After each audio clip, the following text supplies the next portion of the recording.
Welcome back to another interesting tutorial about Windows Defender and Microsoft Windows PC security.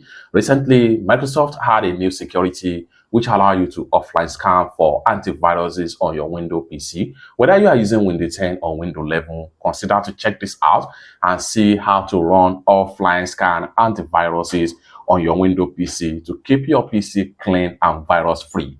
Let me show you how. The very first thing you want to do is to go ahead and make sure you navigate to your start menu right here. Right click on start menu and go ahead and click on settings right here. And then allow the setting to load up. And just like so, what you need to do right here is to go ahead and scroll down right here. Proceed to privacy and security right here. And the next thing you want to do is to navigate to Windows security.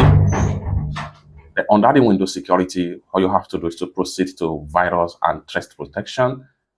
And then it's going to load to the interface right here, and the next thing you want to do right here is to simply proceed to scan options right here, and then you have the Microsoft Defender antivirus offline scan.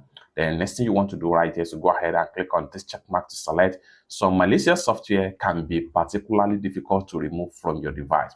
Microsoft Defender antivirus offline scan can help find and remove them using up-to-date threat definition. This will restart your device and it will take up to 15 minutes before it loads up back. All you have to do is to go ahead and make sure you click on scan out. Once you click on scan out, the PC is going to restart, and every threat and the viruses you have on your Windows PC will be completely fixed without any stress, and your Windows security threat and protection is going to be marked to be completely free of viruses. It's that simple. For more useful tutorial tips and tricks about Windows PC security settings like this, consider to subscribe. Thank you so much for watching, and I hope to see you in my next video.